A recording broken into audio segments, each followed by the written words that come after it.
E aí, gente, tudo bem com vocês? Começando agora, Apocalipse. Abre sua Bíblia aí, pega sua Bíblia antes de eu bater a croquete. Claquete. Antes de eu abrir a claquete, pega a sua Bíblia e a gente vai ler. Apocalipse Isso. capítulo 13, verso 1.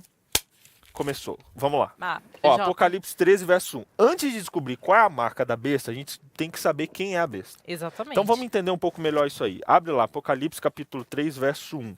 Abre, você que está em casa, abre aí. 13:1, 3:1. 13. Apocalipse capítulo aberto. 13. Inclusive, por que a gente está abrindo 13? Se você ler o último versículo do capítulo 13, é onde fala sobre o 666. O único lugar na Bíblia que faz referência ao 666 como número da besta é aqui em Apocalipse 13.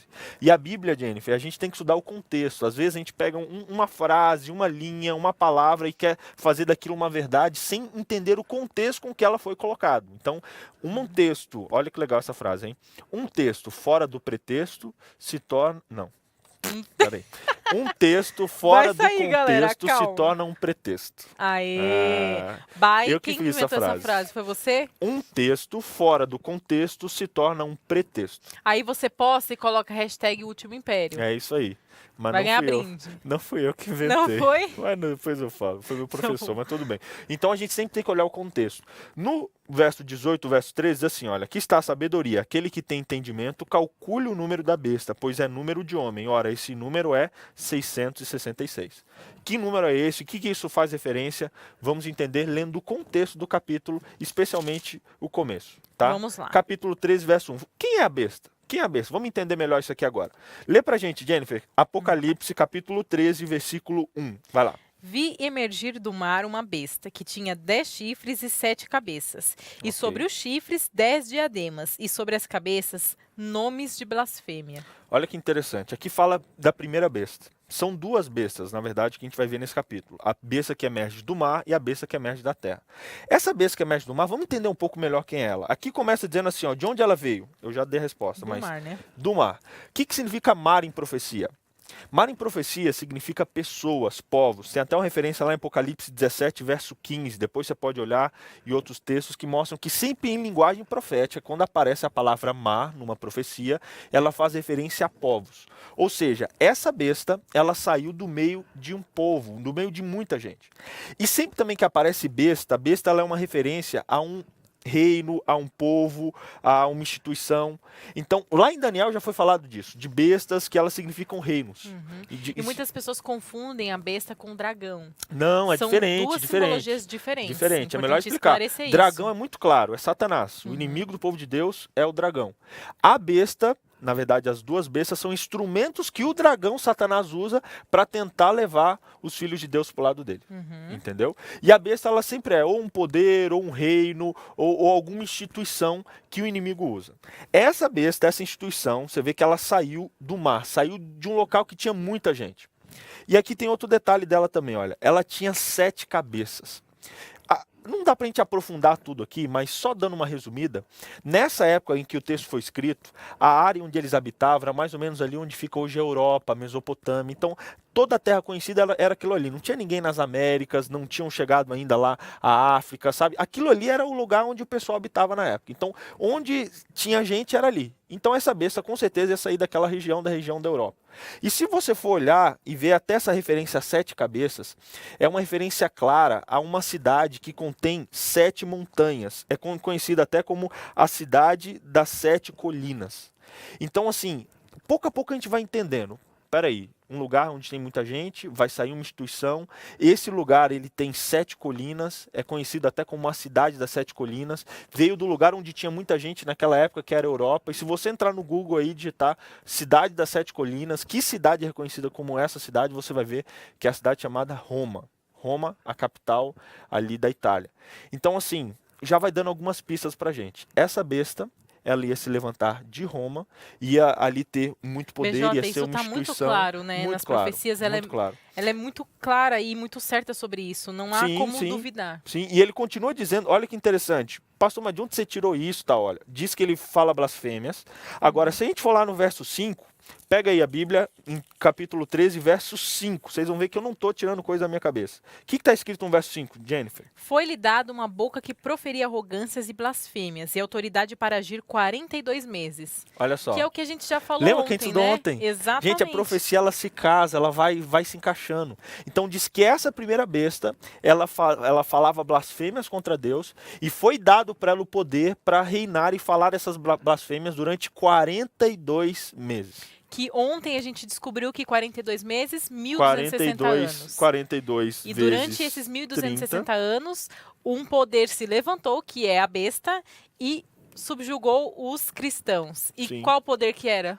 Esse poder era a instituição religiosa, que era a Igreja Romana, que começou ali naquela época. Na verdade, começou como até a Igreja de Deus, era a igreja ali dos discípulos, só que depois que ela se uniu ao Estado, muitas heresias foram sendo juntadas, e o inimigo trabalha assim, Jennifer. Muita gente acha que o inimigo ele vai aparecer com uma mentira, com um negócio nada a ver. Claro que não.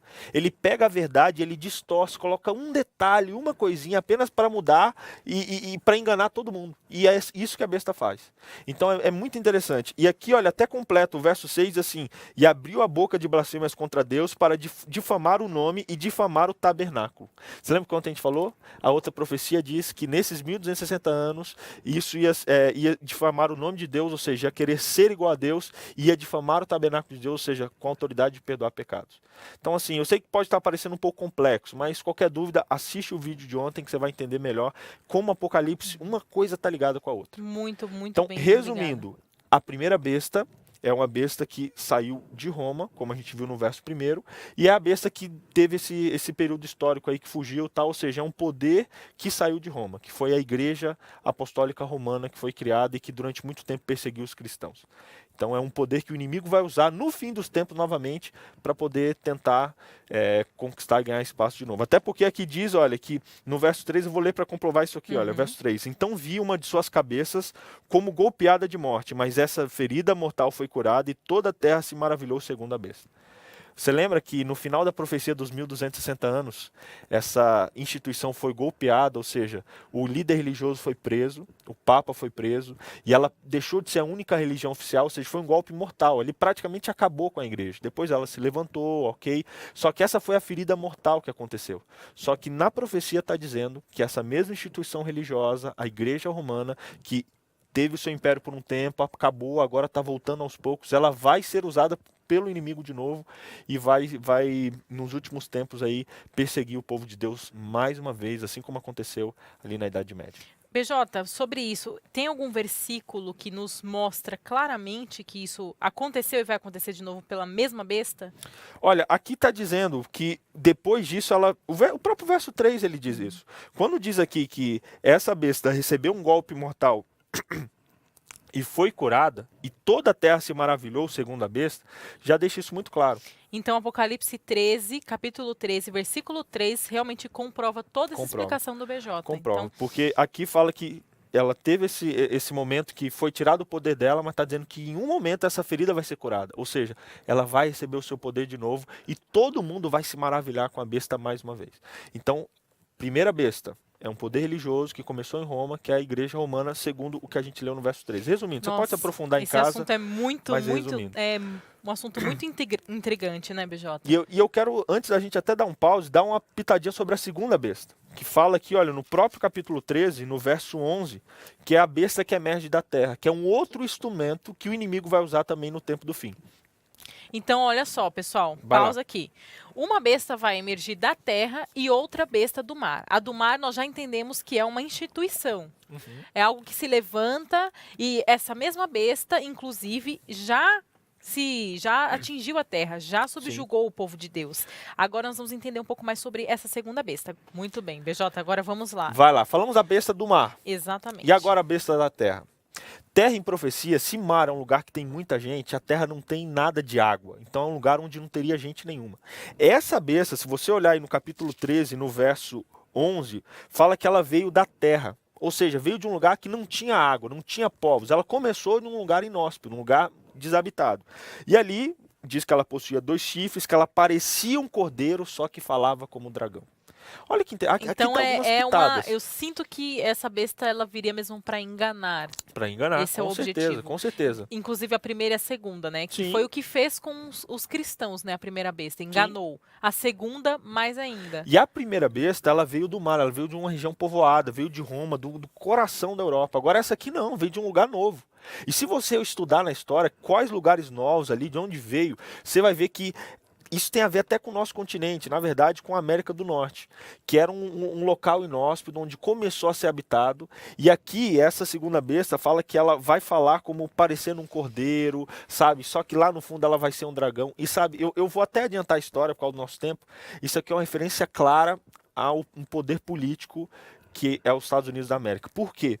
Porque é um poder que se levantou em um lugar onde não havia pessoas. Ou seja, eles chegaram, começaram ali na América do Norte do nada, do zero, literalmente da terra.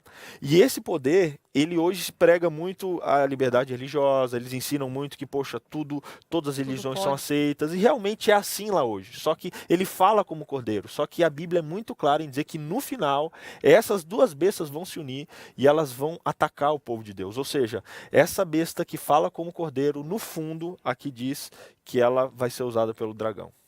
É exatamente isso, é bem claro para quem está assistindo e pode perceber que os Estados Unidos é uma das maiores economias do mundo, Sim. né? E imagina associado ao poder romano, Uhum. o quanto isso poderia afetar, né, o povo escolhido por Deus, Sim. o povo que vai resistir à marca da besta, que a gente vai falar um pouquinho E mais ela à frente. e aqui até diz, olha, que no verso 12, ela exerce a autoridade da primeira besta, só que ela faz com que a terra adore a primeira besta. Então o objetivo dessa segunda besta, que é esse poder político dos Estados Unidos, é fazer com que as pessoas olhem para a primeira besta, que é o poder da igreja romana. Então a gente está dando várias respostas aqui. Você vê que a gente está progredindo até chegar no final do capítulo, que vai falar sobre esse número, que na verdade é tudo isso que a gente está falando aqui, é como que um resumo no final. Muito bem. Interessante, né? Interessante, BJ. Eu vou dar uma adiantada aqui por causa do nosso tempo, e vamos falar já da marca. Vamos falar desse negócio. E a Vamos marca falar, da que é o besta? que todo mundo aqui está me perguntando. Sim, estão perguntando. O que é com essa certeza. marca?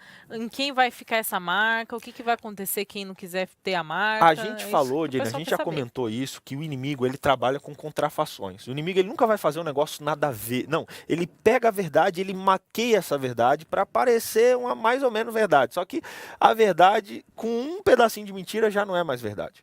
Então, assim, o inimigo ele trabalha de várias maneiras. Então, assim como o inimigo tem uma marca, Deus também tem uma marca. Na verdade, Deus foi a primeira pessoa que colocou uma marca nas pessoas, um sinal entre ele e o ser humano. E o inimigo, tentando deturpar essa marca, ele criou a marca dele. Agora, pastor, qual é a marca de Deus? Qual é o selo de Deus? Que diz também que as pessoas vão receber. Se você olhar lá no capítulo 7, no verso 2 e no verso 3, fala um pouco sobre esse selo de Deus. Dá uma olhadinha aí, Apocalipse capítulo 7, versículo 2 e verso 3. Vamos lá. Olha aí, Posso lê pra ler? gente, por favor. Vi outro anjo que subia do nascente do sol, tendo o selo do Deus vivo, e clamou em grande voz aos 4 anjos, aqueles aos quais fora dado fazer dano à terra e ao mar, dizendo: não danifiqueis nem a terra, nem o mar, nem as árvores, até selarmos na fronte os servos do nosso Deus. Olha aqui, ao mesmo tempo que lá no final do capítulo 13 diz que Satanás tem uma marca, a besta vai impor essa marca sobre os humanos que a seguirem. Aqui diz que Deus também tem uma marca. E aqui já vem algumas curiosidades sobre essa marca. Lá no final do capítulo 13 diz que a marca da besta vai ser colocada na mão e na testa. E aqui diz que vai ser apenas na testa. Olha que interessante. O que isso significa? Já a gente explica para você. Mas qual é o selo de Deus, então, pastor? Se Satanás é uma besta, se Satanás tem um selo, Deus tem um selo. Qual é o selo de Deus? Outros textos da Bíblia dão essa ideia. Apocalipse 14, verso 6, fala que no fim dos tempos, o povo que vai seguir a Deus, eles vão adorar a Deus como Criador. Lá, eu vou até ler o verso 6, verso 7, diz assim, olha, vi outro anjo, Apocalipse 14, 6, 7, voando pelo meio do céu, tendo o evangelho eterno. Verso 7, dizendo em grande voz, temei a Deus e dai-lhe glória, pois é chegada a hora do seu juízo. E adorai o que fez o céu, o mar, a terra e as fontes das águas. Ou seja, no fim dos tempos, o povo que vai permanecer fiel vai ser um povo que vai reconhecer o Deus Criador. O Deus que criou o céu, criou o mar e criou as fontes das águas. Ou seja, o sinal de Deus está muito ligado com a criação. E aí, se você olhar na criação de Deus, qual foi o elemento da criação que Deus fez como um sinal entre ele e o povo, você vai ver uma clara referência ao sábado. inclusive aos 10 mandamentos, mas a Bíblia em vários textos, como por exemplo lá em Ezequiel 20:20, lá é dito que os meus sábados serão sinal entre mim e os outros. Êxodo 31:13 diz que guardarão os meus sábados, pois serão sinal entre mim e vocês. E vários outros textos dão essa deixa de que o sinal de Deus com o seu povo é o dia santo ao sábado. Só para quem está assistindo em casa, para contextualizar, Deus é muito claro nas suas escrituras sobre a guarda dos 10 mandamentos. Sim, com certeza. Quando Jesus veio à Terra e morreu por nós, ele não aboliu os 10 mandamentos, ele não facilitou, simplificou as coisas como as pessoas imaginam, como a maioria das pessoas imagina. Na realidade, Deus ele só justificou mais uma vez os 10 mandamentos. E nós, adventistas do sétimo dia, para quem está assistindo e não conhece a Igreja Adventista a fundo, talvez esse seja o primeiro contato, nós acreditamos nos 10 mandamentos, acreditamos e guardamos os 10 mandamentos. E os 10 mandamentos, eles são muito claros sobre todos os nossos preceitos, todo o nosso comportamento. E lá, em Êxodo 20, versículo 4, né, BJ? Sim, fala diz sobre a guarda do sábado. E é muito específico sobre isso. Então, vou ler para vocês só mais uma vez aqui. Por que a gente frisa tanto essa questão da marca de Deus? Porque esse realmente vai ser o sinal verdadeiro de Deus.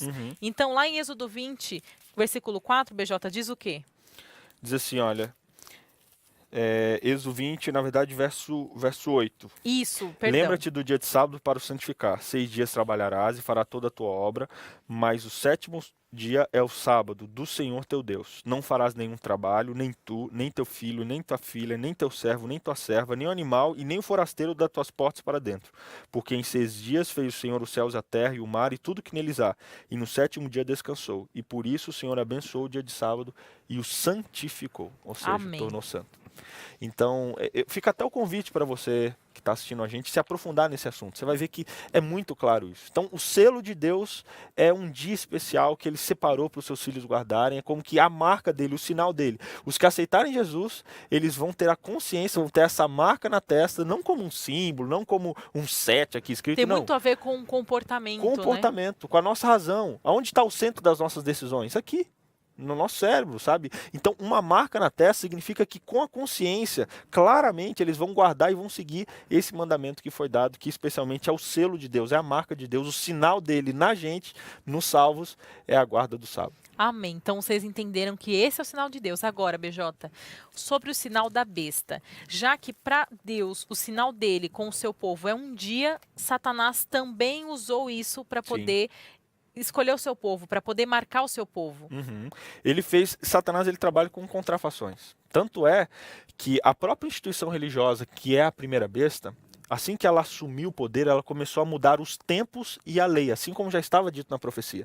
Então mudou os tempos, mudou a lei em vários mandamentos específicos, especialmente o mandamento do sábado. Se você olhar, na época da igreja romana, eles pegaram os 10 mandamentos e eles alteraram o mandamento do sábado, dizendo que a partir daquele momento eles teriam que guardar o domingo como uma comemoração ao dia do Deus Sol. Começaram a misturar as coisas, o cristianismo com o paganismo, sabe? E aí começou a mudar, a virar bagunça. E, inclusive, essa mudança, essa contrafação do inimigo foi uma clara referência até essa profecia, porque Deus tem um dia, Deus tem um sinal, e o inimigo falou, não, também quero ter um dia, também quero ter um sinal. E aí ele veio, e enquanto Deus pede que a gente guarde o dia de sábado, o inimigo também pede. Fala, não, quero que vocês guardem um dia também, mas guardem um domingo. É apenas um detalhe, só que muda tudo. Né? Às vezes um detalhezinho, uma meia-verdade já não é mais verdade. E aí a gente pode perder a nossa salvação por um detalhe, né? Com certeza, com certeza. E aí a gente chega lá no verso 18, que fala do número da besta. Depois a gente ler todo o verso 13, todo o capítulo 13, ver quem é a besta do mar, quem é a besta da terra, a gente entende que esse capítulo está falando do inimigo, de coisas que ele vai usar para tentar enganar os seres humanos. E a gente chega aqui no final, depois no verso 18, como que concluindo todo o capítulo, depois de João falar da besta do mar, da besta da terra, ele termina dizendo o seguinte, só reafirmando tudo que ele falou, ele diz assim, aqui está a sabedoria, aquele que tem entendimento calcule o número da besta, pois é número de homem. Ora, esse número é 666. O que é esse número? Esse número não representa uma marca, não é um chip, não. Esse número simplesmente é uma confirmação de tudo que foi dito antes. Ele representa um desses poderes também. Porque se você olhar, qual é o número da perfeição, Jenny? O número da perfeição é o 7. É o número 7. O número que representa Deus na Bíblia é o 7, a perfeição, o pleno, plenitude. E você vê que o inimigo, ele tenta chegar lá, e até que é 666. E o 6, ele é um número de homem. Enquanto o 7 representa o número de Deus, o 6 representa o número de homem, até porque o homem foi criado no 6º dia da criação. Então, é Deus tentando, através do homem, na verdade, o inimigo tentando, através do homem, enganar os seres humanos. E o verso diz ainda, é um número de homem. Ou seja, 666 é uma referência a um poder que vai se levantar em nome de um homem, em nome de uma pessoa, para tentar enganar os filhos de Deus e levar eles para o caminho errado. Nossa. Interessante. Hoje à noite a gente vai se aprofundar mais nesse assunto, mas Isso. eu não podia deixar os nossos espectadores aí sem essa resposta. O que é esse número? Mas foi muito Esse esclarecedor, número é BJ. uma referência a esse poder também. Assim como no capítulo 13 já falou das bestas, esse número só reafirma isso, que essa besta vai tentar ser igual a Deus, mas não vai ter jeito Não vai nenhum. rolar, entendeu? 666, até é uma referência à Trindade também. Tenta ser, mas não é. É homem, não é Deus. Nunca entendeu? vai E é ser igual. um homem querendo se colocar no lugar de Deus. Olha aí, já vai deixando muito claro quem essa besta é. E eu termino até com Apocalipse 14, verso 12, que reafirma esse sinal, e lá diz assim, Jenny, Apocalipse 14, verso 12, aqui está a perseverança dos santos, os que guardam os mandamentos de Deus e têm a fé em Jesus. Ou seja, os santos, os selados com o selo de Deus, eles vão guardar os mandamentos de Deus todos, inclusive o mandamento do sábado. E aí a gente vê a contrafação, o inimigo querendo levar o ser humano a não seguir a Deus, não guardar os mandamentos, a seguir a besta e o sinal da besta, que é um dia, que é o domingo, e tentando levar as pessoas para o caminho errado aí. Aí, mas Acho que deu pra gente dar uma pincelada no assunto, né? Deu, acho que foi bem esclarecedor, Legal. assim, agora de manhã. Só pra gente fechar aqui, amarrar as nossas ideias, tudo que a gente conversou, nós falamos sobre uma marca, nós falamos sobre uma besta, que é um poder, nós falamos sobre a marca de Deus, sobre o povo, que a marca de Deus é o sábado, então os filhos de Deus, as pessoas que vão resistir até os últimos dias, vão resistir ao decreto dominical, que é o que a gente conversou, são as pessoas que guardam o sábado, e a gente não tá falando de uma religião, a gente está falando de pessoas que guardam o sábado, Sim. pessoas que guardam os 10 mandamentos. Então, Sim. esse povo que vai resistir é o povo escolhido por Deus. Essa é a marca de Deus. E aí, à noite, a gente vai aprofundar mais na marca de Satanás. Qual a marca que essa besta vai usar para identificar o seu povo. É isso aí É mesmo. ou não é, BJ? É isso aí. Muito legal. A gente agradece aí todo mundo tá com a gente. E eu creio que a lição que fica pra gente é que a gente precisa fazer uma escolha, né? Que marca a gente vai receber? De que lado a gente vai estar? Que lado a gente vai seguir? Com quem a gente vai querer estar? Quem a gente vai seguir? Né? A besta, o dragão ou o Cordeiro de Deus? Eu com certeza quero ficar do lado do Cordeiro de Deus. É isso Vai aí. ser muito, muito melhor. E eu vou ter uma eternidade aí de coisas boas. Com certeza. Para poder viver, para poder aproveitar. É isso aí. BJ, para encerrar aqui a nossa programação aqui da tarde, desculpa, bati no microfone para quem está ouvindo aí. BJ, vamos Diga. fazer uma oração para a gente encerrar o tema, mostrar as fotos, mostrar Tem a foto, foto da mandou. assinatura. O pessoal Legal, mandou muita foto show, agora. Show. É Tá isso aí. assistindo A galera gente tá pelo participando, YouTube, muito show. Facebook. Manda pra nós aí. Cadê? Mas não dá mais Isso tempo aí. de mandar, né? Galera, agora Mas já então acabou, deixa o entendeu? Agora quadrinho daqui de a lado pouquinho daqui minutos a gente vai mostrar a foto da assinatura. Legal. Mas vamos fazer uma oração, BJ? Vamos fazer então. Vai lá. Querido Deus, te agradecemos muito porque o Senhor se revela para nós através da tua palavra. Peço que o Senhor esteja abençoando cada um que está acompanhando a gente, cada internauta, que eles possam cada dia mais estar pertinho de Ti, possam entender mais a Tua palavra, do Apocalipse e do que o Senhor quer revelar para eles através desse livro. Amém. Colocamos a nossa vida em Tuas mãos, em nome de Jesus. Amém. Amém, amém.